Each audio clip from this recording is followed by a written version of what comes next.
감사합니다. 제가 이 한화교회 오면서 한화교회를 여러 번 왔었어요. 사실 여러 번 왔었는데 오늘 여기서 딱 예배를 이렇게 앞에서 이제 같이 드리면서 오늘 한화교회를 내가 처음 왔다 하는 생각이 들어요. 그동안 우리 최 목사님하고 모임이 있어갖고 여러 번 모였습니다. 그런데 그거는 한화교회 건물에 온 거고 한화교회에 온 거는 오늘 처음인 것 같아요. 왜냐면은 사실은 건물은 한화교회가 아니고 한화교회는 뭐가 한화교회죠? 여기 한화교회입니다, 여러분들. 그래서 한화교회는 제가 처음 온 것 같습니다.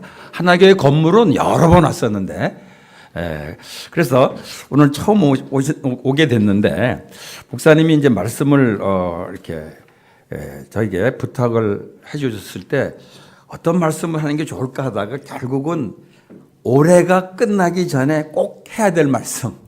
올해가 뭐죠? 종교개혁 500주년이어서 올해가 지나가게 이 말씀을 꼭 나누고 싶다는 생각이 들어서 이 말씀을 여러분들하고 나누려고 합니다. 저는 직장사역을 소개한 대로 직장사역을 했어요. 그러다 보니까 직장에 관한 글들을 많이 읽게 됩니다. 그런데 한 몇 년 전에 직업 심리학 책을 읽게 되는데 거기에 아주 재미난 내용이 있습니다. 사람들이 직업을 대하는 태도가 세 가지가 있다고 합니다. 첫째는 잡으로 대하는 태도. 그러니까 먹고 사는 거죠. 생계로 대하는 거. 둘째는 커리어로 대하는 거. 그거는 일종의 세상에서 출세하는 도구로 생각하는 거. 이 두 가지는 익숙한 겁니다. 근데 세 번째가 뭐냐면은 콜링으로 대하는 거. 그러면서 소명으로 생각하는 거. 이렇게 소개를 하면서 사실 직업을 잡으로 생각하거나 커리어로 생각지 말고 콜링으로 생각하자. 그렇게 일하자라는 내용이 있어요. 이게 신학책이 아니고 경건서적이 아니고 직업 심리학책에 그런 내용이 있어서 제가 굉장히 당황했었습니다. 아니 심리학책이 어떻게 일을 콜링으로 생각하라는 얘기가 있나? 콜링은 누구예요? 하나님이 부르셨단 말이죠. 근데 여기서 하나님을 믿지 않는 사람들이 쓴 글인데 이게 하나님을 인정하지 않으면서 어떻게 콜링이라는 단어를 쓰나 가만 봤더니 이렇게 표현했더라고요.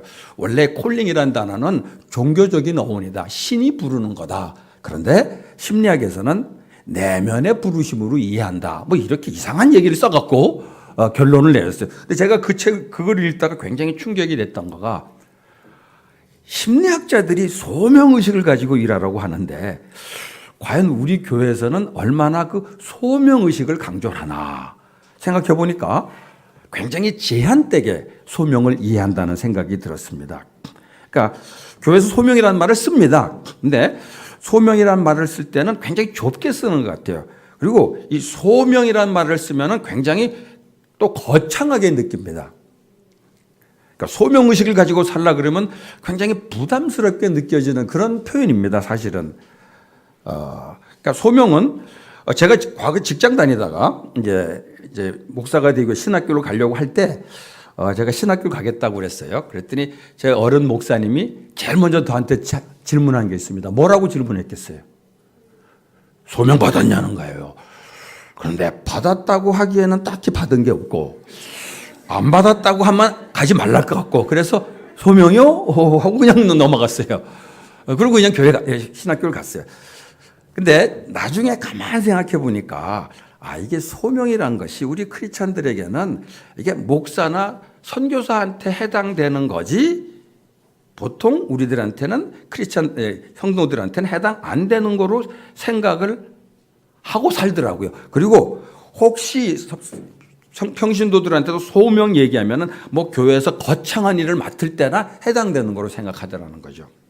그래서 이게 소명이 조금 오해를 하고 있구나.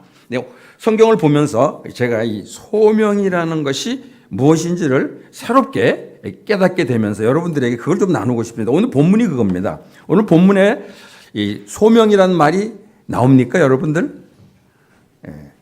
사실은 소명이라는 말은 안 나오지만 똑같은 말이 나오죠. 영어로는 콜링이고 우리말로는 부르심이고 한자로는 소명이고 이 세 가지가 다 똑같은 얘기입니다. 그런데 이상하게 그 세 가지 단어를 들으면은 기분은 조금 달라요. 똑같은 말인데 영어로 들으면 콜링은 콜링 같고 부르심은 부르심 같고 소명은 소명 같아. 뭔가 좀 다르게 느껴져요. 근데 제일 무겁게 느껴지는 게 소명인 것 같아요. 한자라서 그런지. 어쨌든 성경에 이 두 가지 소명이 나옵니다. 뭐죠? 1절에는 무슨 소명입니까? 무슨 부르심? 사도로 부르심이에요. 2절에는 성도로 부르심. 그러니까 성경에 두 가지 부르심이 있다는 거죠. 두 가지 소명이 있다는 걸 보여줍니다. 근데 이 두 가지 소명의 공통점이 뭘까요? 이 두 소명의 공통점. 그랬더니 이렇게 말하더라고요. 부르신 게 공통점이라고. 그건 공통점이 아니라 그건 두 단어 똑같은 얘기고 이 두 부르심의 공통점은 뭐예요? 하나님이 부르셨다라는 거죠. 하나님이 부르셨다는 게 공통점입니다. 근데 공통점은 얘기하기가 쉬울 텐데 이 부르심의 차이점은 뭘까요? 이게 조금 생각해 보게 되는 부분입니다. 근데 쉽게 이렇게 생각하기 쉬워요. 사도로 부르시면 이건 목사로 부르신 거고 성도로 부르신 건 평신도로 부르신 거고 이렇게 생각하기 쉽습니다. 그렇게 생각하면 그건 잘못된 거예요. 여기서 사도로 부르심이라는 거는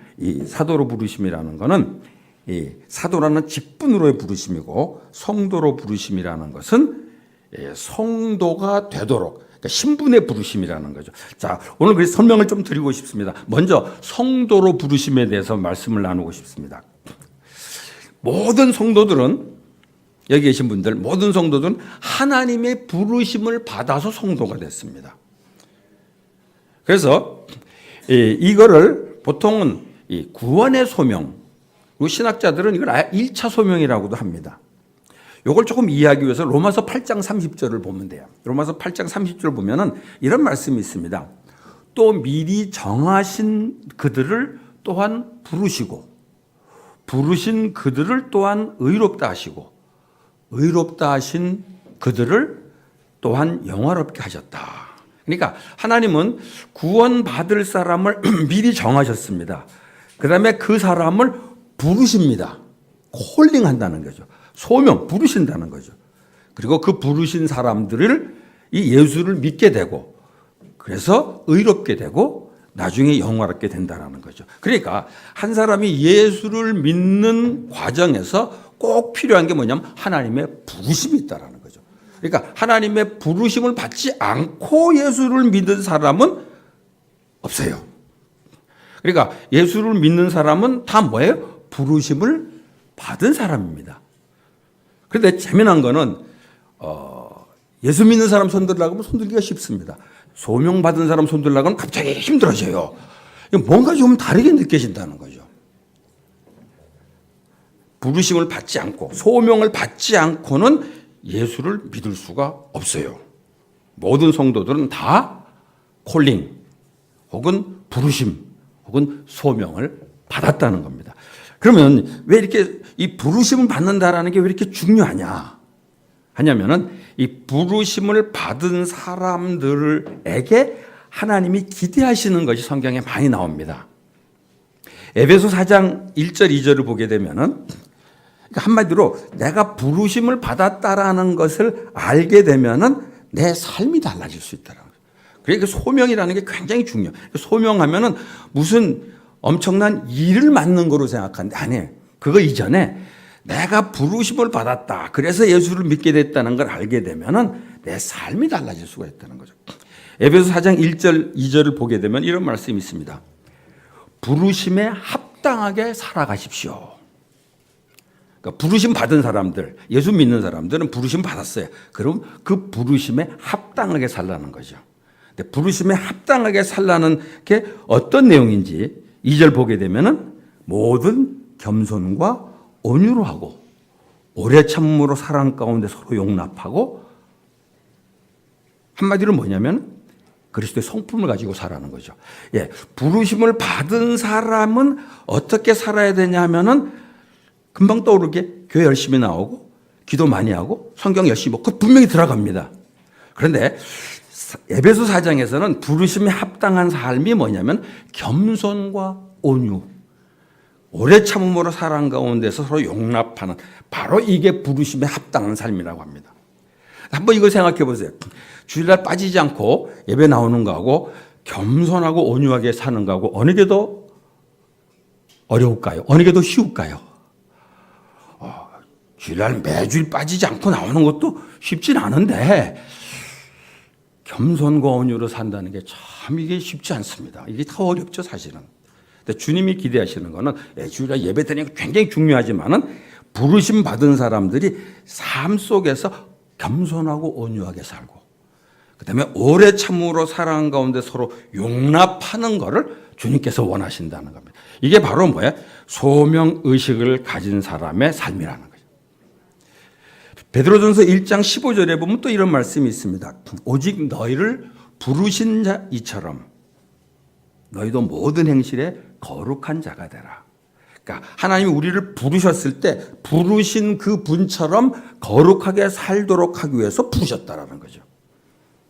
그러니까 결국 소명의식을 가지고 산다는 것은 무슨 엄청난 일을 하는 거 이전에 하나님처럼 거룩하게 사는 거. 이 땅에서 거룩하게 산다라는 것은 결국 세상 속에서 정말 구별된 삶을 사는 것. 그게 바로 부르심에 맞는 삶이라는 거예요. 뭐 이런 얘기를 하기 때문에 성경에 굉장히 많이 나오고 있습니다. 또 하나 성경 말씀을 소개하면 베드로전서 2장 21절에 이런 말씀이 있습니다. 이를 위하여 너희가 부르심을 받았으니, 또 부르심이에요.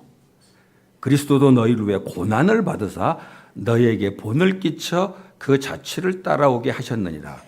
이게 뭐냐면은 우리가 살면서 고난을 당할 때 왜 난 이렇게 고난을 당하냐 이렇게 생각하기 쉬운데, 부르심을 받은 사람들은 원래 고난 당하게 돼 있는 거예요. 예수님의 고난을 뒤쫓아가는 사람들이기 때문에. 물론 고난 당하는 거 저도 그렇게 쉽진 않습니다. 받아들이기 어려워요. 그런데 왜 믿는 사람이 이렇게 고난 당하냐라고 말하는 건 어색한 거예요.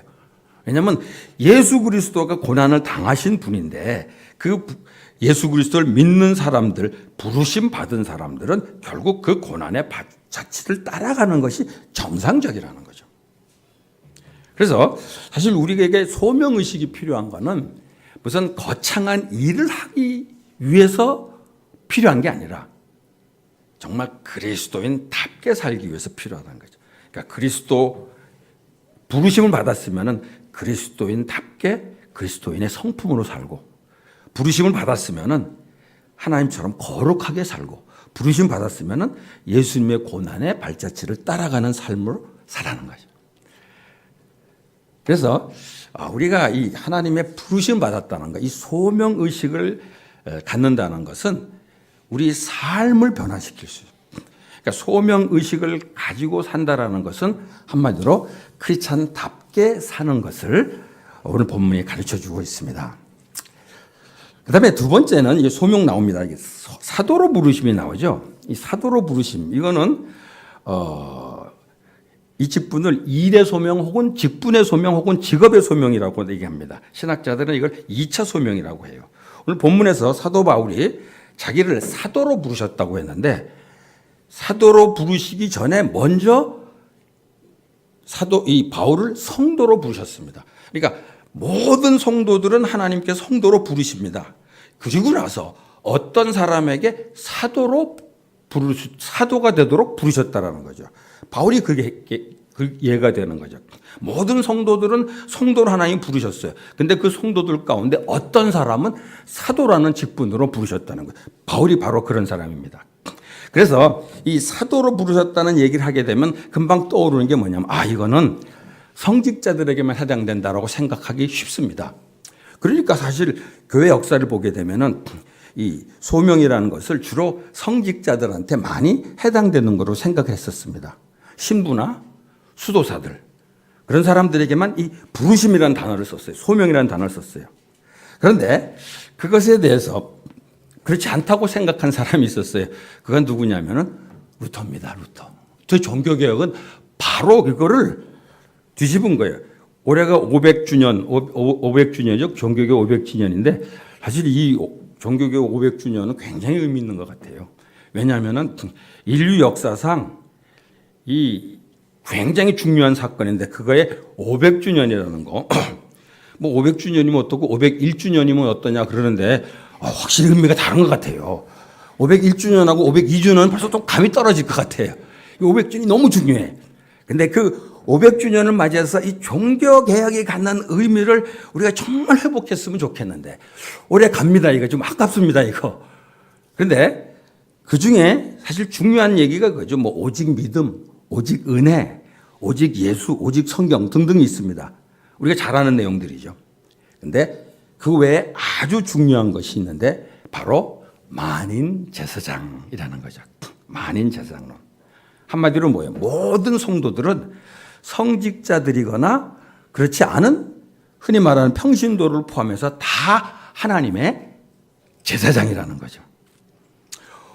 근데 이 얘기를 이제 많이 압니다. 근데 이 얘기를 듣고 사람들이 이렇게 내가 제사장이라고 느끼기보다는 제사장 좀 부담스러워요, 대부분이. 그렇죠? 내가 제사장이래 이게 아니라 제사장까지는 되고 싶죠. 그냥 성도로 있고 싶고 자꾸 이런 생각을 하기 쉬워요.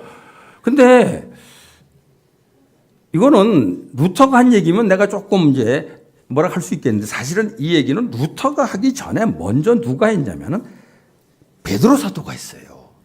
베드로 사도가 베드로전서 2장 5절에 너희가 산돌같이 신령한 집으로 세워지고 예수 그리스도로 말미암아 하나님이 기쁘게 받으실 신령한 제사를 드릴 거룩한 제사장이 될지니라.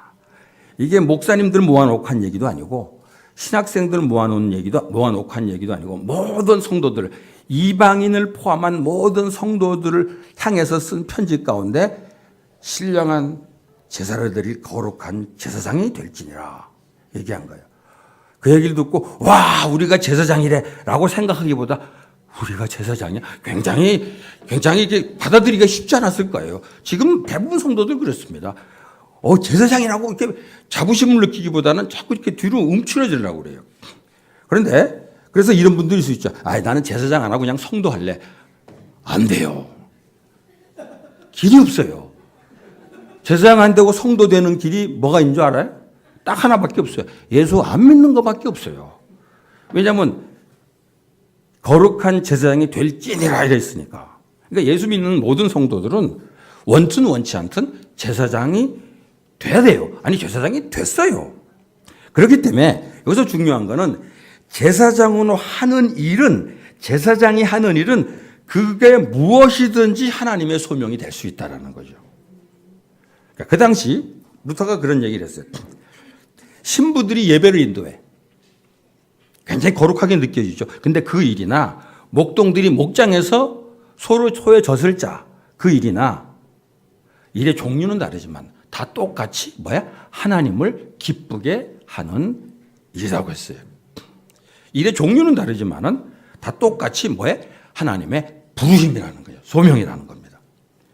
여기서 이 직업 소명론이 나왔는데 이거는 종교개혁의 아주 중요한 원리 중에 하나라고 할 수 있습니다. 근데 이 종교개혁 후손인 우리 개신교 성도들이 내가 하나님의 제사장이라는 것과 내가 하는 일이 하나님의 소명이 될 수 있다는 것, 이거 굉장히 중요한 깨달음이라는 거죠. 근데 어떻게 이 세상에서 하는 일이 소명이 될 수 있느냐라는 생각을 할 수 있죠. 아니 목사님이 예배를 인도하는 거 이건 뭐 소명이 될 수 있고, 그리고 또 이렇게도 생각할 수 있죠. 성도들이 교회에서 봉사하는 거는 소명이 될 수 있을 것 같은데 어떻게 세상에서 하는 일들 그걸 어떻게 하나님의 소명으로 받아들일 수 있겠냐는 거죠. 근데 그거에 대해서 사도 바울이 이렇게 대답합니다. 골로새 3장 23절에 하나님을 믿는 예수 믿는 노예들에게 이런 말씀을 합니다. 무슨 일을 하든지 마음을 다하여 죽게 하듯 하고 사람에게 핫하지 말라. 이게 굉장히 중요한 말씀입니다. 저는 이 말씀을 사실 태어나서 교회 오래 다녔는데 설교 시간에 들어보지는 못했어요. 신학교도 다녔는데 신학교에서도 배우지를 못했어요. 근데 언제 배웠냐면은 유학 시절에 아르바이트로 청소하다가 하나님이 가르쳐 주신 말씀이에요. 뭐 청소할 때 뭐 하나님께서 막 이렇게 주신 건 아닌데 청소하다가 청소가 너무 힘들어 갖고 청소하던 거 내 던지고 하나님 도대체 청소하러 이곳에 보냈습니까? 하나님 말씀 공부하러 보냈는데 내가 이런 짓이나 하고 있어야 됩니까? 공부를 해야 되는데 시간이 없어요. 왜냐면 일해야 되니까. 그러니까 굉장히 힘들더라고요. 청소하던 건 내던지고 하나님 앞에 막 그때 일종의 기도라기보다는 하나님 앞에 투덜댄 적이 있습니다. 아니 도대체 뭡니까? 이게. 한마디로 돈 몇 푼 없어갖고 내가 이런 짓을 해야 되냐 이런 생각을 하고서 하나님 앞에 막 해댄 적이 있습니다.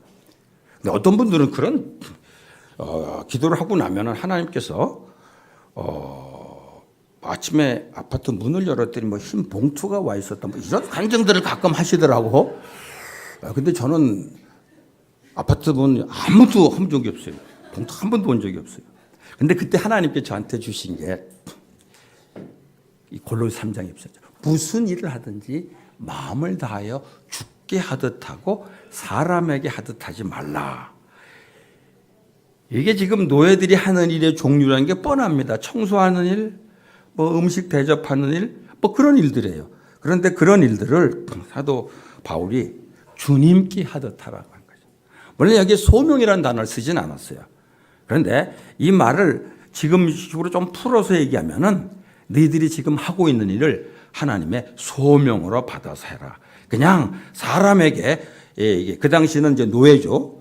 지금 우리로 치면 월급 받는 일, 그냥 월급 받는 일로 생각하지 말고 하나님의 소명으로 생각하고 하라는 거죠. 그래서 사도 바울이 그 당시 하나님을 믿는 노예들에게 한 말입니다. 그리고 자신만 그렇게 말만 그렇게 한 것이 아니라 사람들에게 말한 것이 아니라 자신도 그 본을 보여주었어요. 데살로니가전서 2장 9절에 보면 이런 말씀이 있죠. 형제들아 우리의 수고와 애쓴 것을 너희가 기억하리니 너희 아무에게도 폐를 끼치지 아니하려고 밤낮으로 일하면서 너희에게 하나님의 복음을 전하였노라. 사도 바울의 복음을 전하는 소명 분명히 받았습니다. 사도의 소명. 그런데 그와 함께 텐트를 만드는 일도 했다라는 거죠. 근데 그 일은 내가 이런 일이나 하고 이런 자세로 한 게 아니라는 거죠. 마찬가지로 죽게 하듯 했다는 거예요. 저는 이거 보면서 우리들이 이 소명의식을 갖는다라는 게 우리가 하는 일에 소명의식을 갖는다라는 게 굉장히 중요하다는 생각을 합니다. 그래서 하나님은 우리 모든 성도들이 하나님의 일을 하라고 부르셨어요.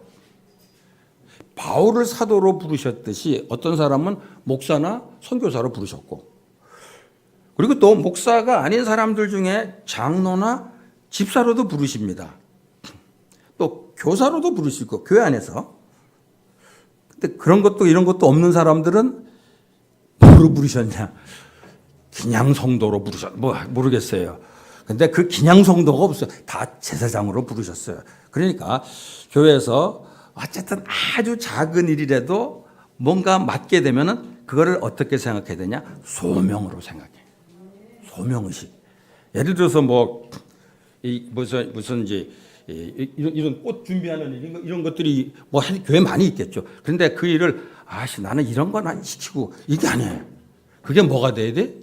소명. 그 소명으로 생각해야 돼.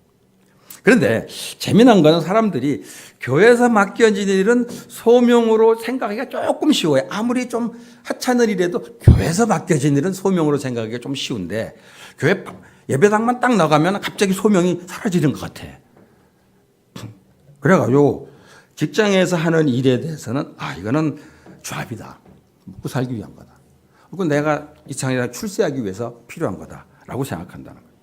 근데 아까 직업 심리학자는 뭐라고 그걸 소명으로 생각하는 거예요. 안 믿는 사람이. 우리 믿는 사람들은 당연히 그것을 소명으로 생각하고 일을 하게 되는. 그게 사실은 주변에 믿지 않는 사람들에게 굉장히 중요한 그런 영적인 영향력을 미칠 수 있다는 거죠. 물론 교회 열심히 하는 게 참 중요하지만 세상 속에서 맡겨진 애들 다른 사람들과 달리 소명의식을 갖고 하는 것을 주변 사람들이 보게 될 때 그게 영향력을 크게 미칠 수 있다라는 거죠. 근데 이런 얘기하면 꼭 이런 분들이 있습니다. 아, 나는 딱히 직업이 없는데. 그런 분들이 있을 수 있죠. 사실 제가 어디 그 강의하러 갔다가 일하시는 분 손 드세요 그러면 굉장히 힘들어하는 분들이 있습니다. 일하시면 직장 다니는 분 다 손 들고. 근데 손을 들까 말까 망설이는 분들이 있어요. 이제 들자니 돈도 못 버는 게. 근데 안 들자니 뼈 빠지게 일하는 뭐 이러면서 못 드는 분들이 있어요. 그런데 사실은 그 일하시는 분은 꼭 돈 버는 것만이 일은 아니죠. 그러니까 가정에서 맡겨진 일을 하는 것도 저는 얼마든지 하나님의 일이 될 수 있고 그것도 소명 의식을 가지고 해야 된다는 겁니다. 그러니까 우리 그리스도인들이 소명을 받았다라는 것은 삶의 모든 영역에서 맡겨진 일을 소명 의식을 가지고 해야 된다는 거죠. 가정에서 맡겨진 일도 그렇고 직장에서 교회에서 맡겨지니까 더 말할 것도 없고. 그래서 저는 이 가정에서 특별히 이제 남자로서 가정에서 맡겨지는 그건 남자들이 할 일이야. 요즘 그런 얘기했다간 좀 말이 안 되겠죠. 근데 사실 전통적으로 가정에서 이런 남자들이 좀 하는 걸 좀 이렇게 뭐라고나 무시하는 경향이 있죠. 저도 사실 그렇게 자랐어요. 우리 어머님이 그렇게 가르치셔 갖고 집안 일은 남자들이 하면 안 되는 거고 뭐 제가 그래서 설거지하는 걸 한번 봤더니 어머님이 칭찬할 줄 알았더니 굉장히 화를 내시더라고요. 설거지하는 거 보고. 그래서 어머님 살아계실 때는 잘 못하다가 요즘 마음 놓고 합니다. 어머니 하늘에서 보고 저 또 하네 그럴지 모르겠지만은 그런데 설거지를 하면서 이런 건 하고 하면은 그런 건 하는 게 돼요. 그런데 이것조차도 소명의식을 하나님이 가정에서 내게 맡겨진 아주 하찮은 일이지만은 그렇게 얘기하면 뭐 다 소명이네. 맞아요. 다 소명이에요. 하나님이 우리를 불러서 맡기신 일이라고 생각할 때 그게 소명이 된다는 거죠. 근데 그거를 그냥 하나님하고 무관하게 내가 해야 될 일로 생각하면 물론 소명 아니에요. 그건 잡일이 되고 그냥 귀찮은 일이 돼요. 그런데 하나님이 이 일을 나를 불러서 맡겼다고 생각하게 되면 그게 소명이 되고 그게 소명이 되면 그 일이 나한테 분명히 다른 일로 바뀌어질 수 있다는 거예요. 의미가 생길 수가 있다는 겁니다. 저는 요새 올해 은퇴합니다. 그리고 올해 초에 교회 은퇴하고 그다음에 8월 달에는 신학교 은퇴를 하고 그리고 이제 올 말 이제 12월에 이제 회사도 은퇴합니다. 사목으로 있던 이랜드도 은퇴합니다. 그러니까 은퇴하면은 이제는 끝난 것 같이 생각하게 되기 쉽습니다.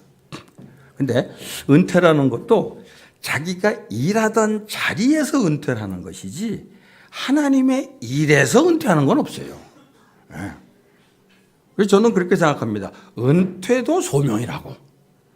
어떤 일을 맡기기 위해서 나를 은퇴하는 거죠. 그러니까 내가 하던 내가 하던 자리에서는 은퇴하지만은 죽을 때까지 은퇴라는 거, 그러니까 일 안 하는 것이 은퇴가 아니야. 은퇴한 사람들 일 안 하는 것이 은퇴가 아니야. 그래서 은퇴도 소명이다. 그래서 지금 저는 다음 세대를 세우는 일을 하나님께서 부르시는 것 같아서 그쪽 일로 헌신하려고 지금 생각하고 있습니다. 그래서 저는 요즘 그런 생각도 합니다. 특별히 젊은 분들한테 이해 꼭 하고 싶은데 평생 직장이라는 말이 이제는 없어졌죠. 그죠? 그래서 평생 직업을 얘기합니다. 그런데 앞으로는 평생 직업도 없는 것 같아요. 제가 듣기로 책을 요새 미래에 대한 책을 읽다 보니까 아마 몇 년쯤 지나가면은 평생 직업을 한 서너 개, 심지어는 대여섯 개까지 갖게 될 것이다. 예를 들어서 어떤 사람이 변호사다. 그러면 변호사로 쭉 1년 일생을 보통 지내는데 그렇게 되지 않을 거라는 거죠. 그래서 이제는 평생 직장만 없어지는 게 아니라 평생 직업도 없어지는데 남아있는 게 있죠. 그게 뭔지 아세요? 평생 소명. 평생 소명. 하나님이 나를 불러서 맡기는 일은 계속해서 하나님께서 나한테 맡겨주실 것이라는 거죠. 물론 그러다가 마지막에 하나님이 부르시죠. 그것도 부르심입니다. 그걸 뭐라고 그러죠? 그건 소명이라고 하는 거, 소천이라고 그러죠. 그걸 부르시는 겁니다. 그러니까 불러서 정말 그리스도인답게 살게 하시다가 또 불러서 일을 맡겨서 일을 시키시다가 마지막에는 이제 와라 하고 가면은 이제 그게 하나님 나라 가게 되는 소천이 되는 거죠. 그래서 저는 이게 오늘 설교 초대에 얘기했던 그 소명의식, 직업 심리학자들이 소명의식을 가지고 일하라고 했는데 우리 그리스도인들은 이 소명의식을 가지고 일하기 전에 먼저 내가 소명을 받았다라는, 내가 소명을 받은 사람이라는 그 신분, 그것을 의식하고 정말 부르심 받은 사람답게 사는 걸. 그러니까 소명의식이라는 거는 무슨 일을 하기 전에 소명을 받은 사람답게 사는 것을 먼저 실천을 하고 그 다음에 이제 나한테 맡겨진 일을 소명의식을 가지고 감당하도록 하는. 그래서 저는 오늘 이 평도들의 소명의식을 보면서 그렇게 다시 한번 정리를 하고 싶습니다. 모든 성도들은 소명을 받았다. 예. 그래도 지금 여기 예수 믿는 사람 손 들어보세요 그러면 다 손 들 겁니다. 근데 소명 받으신 분 손 드세요 그러면 아직도 들기가 힘들지 모르겠어요. 그런데 여러분들이 정말 예수를 믿는다면은 다 소명을 받았습니다. 그러면은 소명 받은 사람답게 사시기를 바랍니다. 혹시라도 직장에서나 주변의 사람들에게 이렇게 보여서는 안 되죠. 너도 교회 다녔어? 이런 소리 들어서는 참 곤란하죠. 굉장히 충격이 되죠. 너도 교회 다녔어? 그리고 굉장히 생각해 보게 되죠. 그러니까 부르심 받은 사람답게 살았다면은 교회 다녀서 그랬구나. 이 정도 되죠. 예수 믿어서라고 표현 안 할까요? 세상에서는 교회 다녔구나. 역시 이렇게 되죠. 그건 뭐예요? 부르심에 합당하게 산 겁니다. 부르심 사람답게 거룩하게 산 거고 부르심 받은 사람답게 고난을 감수하고 산 거예요. 그런 사람들을 향해서 역시 그럴 줄 알았다 이렇게 얘기하는 거예요. 근데 지금 많은 그리스도인들이 그러지 못하고 너도 교회 다녔어? 이런 소리를 듣게 된다면은 정말 우리를 부르신 하나님이 굉장히 섭섭하겠죠. 하나님 나를 부르셨다. 그렇기 때문에 나는 소명을 받은 사람이다. 그러니까 소명 의식을 가지고 살았으면 좋겠습니다. 그리고 우리한테 일이 맡겨지는데 그게 교회 일이든 또 가정 일이든 직장에서 일이든 그거를 그냥 해야 되니까 하는 의무로 해야 되니까 하는 걸로 생각지 않고 하나님 나를 불러서 이 일을 맡겼다라는 소명 의식을 가지고 감당할 수 있었으면 좋겠습니다. 그렇게 될 때 우리들의 모습이 주변에 있는 사람들에게 정말 하나님의 사람으로 인정을 받게 되지 않을까 생각합니다. 소명을 받으신 여러분들 소명 의식을 가지고 살고 소명 의식을 가지고 일하게 되기를 바랍니다. 같이 기도하겠습니다. 하나님 감사합니다. 우리를 불러서 예수 믿게 해주셔서 감사합니다. 우리는 예수 믿고 구원받을 만한 아무 자격이 없는데 그저 하나님이 불렀기 때문에 그래서 예수 믿고 구원받을 수 있게 되어서 감사드립니다. 이제 그런 부르심 받은 사람답게 살아갈 수 있도록 성령님으로 함께 해 주시기를 원합니다. 예수를 믿는데 내가 속으로 예수를 믿지만 살아가면서 그것이 주변 사람들에게 잘 나타나지 않을 때가 많이 있음을 솔직히 고백합니다. 하나님 부르심에 합당하게 살아갈 수 있도록 부르신 자처럼 거룩하게 살아갈 수 있도록 우리를 부르신 예수님처럼 고난을 감수하며 살아갈 수 있도록 은혜 베풀어 주시기를 원합니다. 그리고 우리에게 맡겨진 일, 그것이 교회에서 맡겨진 일이든 그것이 가정에게서 맡겨진 일이든 그것이 직장에서 맡겨진 일이든 정말 소명의식을 가지고 감당할 수 있도록 아무리 하찮은 일이라도 하나님께서 나를 불러서 맡겼다라는 소명 의식을 가지고 감당할 수 있도록 우리 하나님 은혜 베풀어 주시기를 원합니다. 이 자리에 함께한 모든 성도들이 소명 의식을 가지고 살고 소명 의식을 가지고 일하는 성도들 한 분 한 분 되도록 은혜 베풀어 주시옵소서. 예수님의 이름으로 기도하옵나이다.